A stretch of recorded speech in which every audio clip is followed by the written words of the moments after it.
Today we're talking about the Urban Decay Stay Naked Weightless Foundation, and I'm going to test it out on my oily skin. So if you're interested, just keep on watching. Hola mi gente, it's Mariluz here and welcome back to my channel. If you're new here though, I post every Friday either makeup tutorials, makeup reviews, or any other makeup related content to help you on your makeup journey. And in today's video, I have a foundation review for you. I have the Urban Decay Stay Naked Weightless Liquid Foundation, and I can't wait to show you how it works on my skin. I have been testing it out for like about a week or two now. I'm gonna be talking about the claims, the price, how it wears on my skin, oily prone skin, and I have a wear test for you guys too. So let's get right into this video. So first we're gonna start with the packaging and the price. This foundation retails for $39 and it comes on this bottle right here. It is not a glass bottle as you would think, it's actually plastic. I don't know if you can tell there, but it's plastic. It does have a cap and it comes with a pump, so I do like that. Like I said, it's $39, but it does have 1 fluid ounces, which is more like the standard when it comes with liquid foundations. But this one though comes in 50 shades, and I think that is amazing. I do feel like they put a lot of thought into this because not only did they do a good job at the shade range, but they also did a great job, amazing job at the undertones. They decided to call them master tone and undertone. I don't have like the whole list with me. I tried to look it up, but it's not as easy as you would think. But I do want to show you on the box because this is how they map it, and I thought that was amazing. So if you see here, it says 51W, right? So the number is what they call the range, the shade range. And in this case, the 5 would be like the medium. Then they move to the master tone, and in this case for me is the warms. And then they go to the undertone, which in my case is a yellow undertone. So they have so many. They have 9 shade ranges, 3 master tones, and 7 undertones. So I'm pretty sure you can find a foundation that is pretty close to your shade. Now I also want to talk about the claims of this foundation. So it's right over here on the side of the box, so that's pretty cool. It says it's flexible, it's breathable, it's real skin matte finish, it's medium buildable coverage, does not transfer, minimizes the appearance of pores, stay true color, it's waterproof, and it's a vegan formula. Now I do want to compare this foundation here and there with my Estee Lauder Double Wear. I'm not gonna have like a standoff. Originally I wanted to do like half the Stay Naked and half the Estee Lauder Double Wear, but I didn't have time to do that, so I do apologize. But I have plenty of experience with the Estee Lauder Double Wear, and I do have my thoughts. It is my Holy Grail foundation, and I do want to give you like my thoughts on the Stay Naked foundation to see if it can be my new Holy Grail foundation. I know that is a big statement. So I do want to set like a baseline of what I like from the Estee Lauder Double Wear. That way we can prove is to see if the Stay Naked foundation can be my new Holy Grail. So one of the things I love about the Estee Lauder Double Wear is that it holds my oils for a long period of time. I don't know you, but I am a busy woman and sometimes I don't have time to like retouch my makeup or anything like that. I love a foundation where I can just blot for like a 1 or twice a day and just keep it going, keep it moving. I hate when a foundation is not transfer proof. I don't like that like foundation thumbprint, like when I'm passing a paper or something like that. So it's gotta be transfer proof, and that's what I love about the Estee Lauder Double Wear. I also like that it looks very natural and it doesn't look cakey or anything like that. And those are like the primary reasons why I love the Estee Lauder Double Wear and why it's been the Holy Grail for like a long time now. So now I'm going to apply it on camera for you and I'm going to show you how it performs. I started by priming my face with this Smashbox Photo Finish primer. I didn't put any moisturizer this time because I just ran out of it, but in a normal case I would start with some moisturizer. Now on this side I want to apply the foundation with a sponge, and on this other side I want to apply it with a brush just so you can see the difference in coverage and how it performs. I'm going to take 1 pump of this foundation and apply it on my cheeks. And then I'm going to take a clean and new sponge. This is the Real Techniques Miracle Complexion Sponge, and I'm going to blend it in.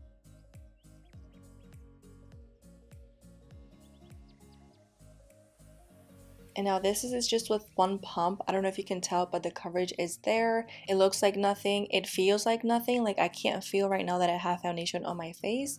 So that's pretty cool. I do like the coverage with a sponge. Usually I use 2 pumps when I'm using a sponge. But I still like the coverage. Like if you are more into a more natural look and a more, not full coverage, but like a more medium coverage, I think you will love this with a sponge in just 1 pump. And before I move on with this side and apply like a second layer, I am going to apply it with the brush on this side so you can see the difference on just one pump, and then we compare it with 2 pumps. So I'm gonna apply 1 pump on this side, and today I'm using the Sigma F86. It's a flat kabuki, but it's angled. I like it because it blends the areas really nicely on the chin area.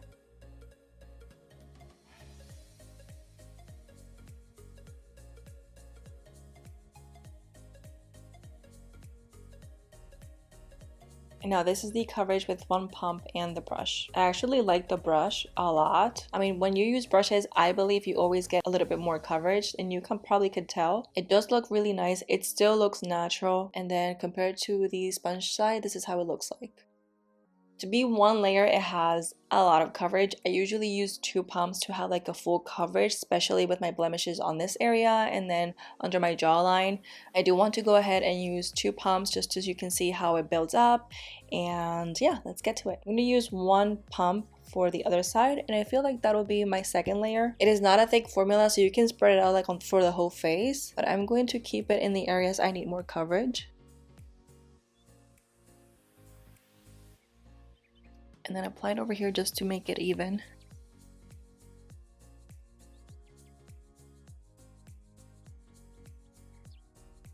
And then I'm going to apply another pump on this area for the brush side.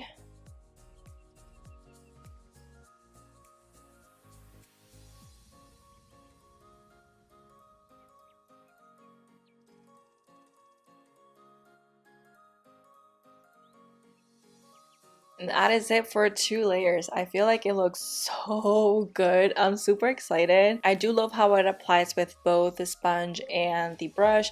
I don't see much of a difference except for just a tiny bit more coverage, but that is expected with a brush. Now, it hasn't settled on any fine lines or anything like that. Maybe over here a little bit, but it's not bothering at all. Probably if I blend this, it will still look fine. It doesn't feel tacky or anything like that. It takes a little while to dry though. Right now, I have a little bit of foundation on this hand from the brush side, but I feel like it just hasn't dried yet. But I don't know, I feel like it will dry down eventually. Just keep that in mind that you may need to let it rest for just a little bit more in order to not have it transfer or anything like that. But it does dry down. So I'm going to finish up the rest of my face, and I'll be back to keep talking about the foundation. Now, before I apply my highlighter, I do want to show you how the foundation is looking so far.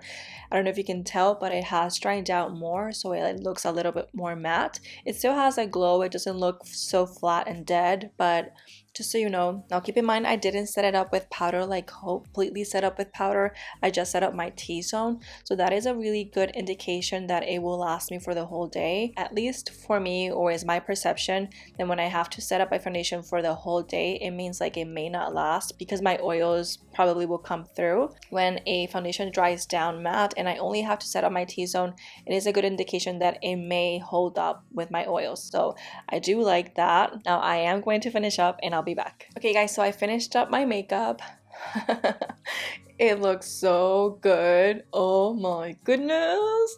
I'm super excited. I am beyond excited, to be honest. I haven't used or tried a foundation in a long time that looks this good. That is not the Estee Lauder Double Wear. So I am super excited. You have no clue. I can't wait to go out on my day and show you how it lasts and everything. Now, I am going to do a wear test today, and I may not be able to check up during the day, but I am going to come back from work and show you how the foundation looks like after work. I'm going to do my very best to not blot during the whole day because I don't think I have blotted with this foundation, but if I do, I will totally mention it to you, and I'm going to let you know in which hour mark I needed to blot. But so far, this is how it looks like. Right now it is 8:45 in the morning, and I'm going to be checking out after 6. It's going to be the whole day for me, but just a second to you, so I'll see you in a second. I am back. So this is how my face is looking. It is a little oily, but you guys, I'm going to show you right now. It's 6:50 in the afternoon, and I haven't blotted, not even once. I did it for you. I wanted you to see how it looks like without even blotting, so you can know the realness of how it gets oily during the day. This is not bad for oily skin. I'm pretty sure if I blot, it will look just as fine. It did start getting oily around the 3 p.m. mark. I did feel my oils were coming out around the 11 mark, but when I look at at the mirror, I was flawless. And then I went to lunch like around 1:30 to 2 o'clock, and when I looked at the mirror, I was still not oily at all. I got a little shiny like on my nose, very minimal. I mean, I'm really picky, so I would have blotted right then and there, but it's because I do use a lot of highlighter, so it's not anything that the foundation probably create. It's probably me or the way I do my foundation. But I do have some toilet paper. That's what I use to blot, you guys. I don't buy blotting paper because I will go bankrupt if I do. So I'm going to just pat my face and I'll show you how it looks like.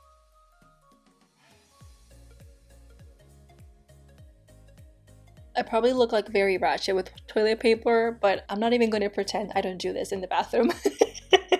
But anyways, this is how my face looks like. So as you can see, it looks like very natural, like nothing out of the ordinary, like it didn't rub off or anything like that. And this is what I like the best. When I blot, I don't like to see a lot of foundation in the paper. I mostly like to see oils. So this is really, really good. I'm really impressed because that means to me that it's mostly transfer proof. And I love foundations that are transfer proof. I do want to get close to you just so you can see how my face is looking. So like I'm even impressed, like blush is still there. You can still see my highlighter. The coverage is still there. There's no fine lines, nothing like that. It doesn't look cakey. It holds up pretty nicely during the day. I'm really excited. I do think it will replace my Estee Lauder Double Wear. So I don't know. I've been reviewing foundations for a while now, and up to this moment, I've never found a foundation that could replace the Estee Lauder Double Wear, and I feel like that moment has come. Like that's how serious I'm getting with this foundation. Now I didn't test the waterproof part. I actually wanted to like get into the pool and test the waterproof, but at first I didn't have the time, and secondly, like it's been raining every single evening in Florida like for about a month, and it's ridiculous. It's like, please stop it already. So I'm not gonna test that part today, but I can tell you for sure that it is a long wear foundation. It does feel like second skin. It's breathable. I don't feel like I have foundation. Now I didn't emphasize my pores, like you can still see them a little bit, but it's because I've had the foundation all day. But even when I applied it, it wasn't emphasizing pores, so I did like that. And like as you can see, they just look normal. They don't look like enlarged or anything, so I love that too. I do like the coverage. I am getting to love the finish as well. I love this shade match because I feel like it was a perfect shade match. And yeah, so let me know if you're planning on picking up this foundation because it is bomb. Like I'm super excited for this one. I'm so glad that Urban Decay came with the Stay Naked foundation. I will definitely be picking it up once I ran out because I assure you it's going to be a daily foundation for me. If you've tried it, let me know what you think about it in the comment section below, and then let us know if you're oily skin, like dry skin, combination skin, because it will help us to see how it works across board with different skin types. I can only attest for oily skin, so it'll probably help other girls out. Now if you want to see more from this channel, I'm going to leave you 2 videos right here so you can check them out. And if you're new here, don't forget to subscribe and hit the bell notification button. That way you get notified every time I upload. Thank you so much for watching, and I'll see you on my next video. Bye!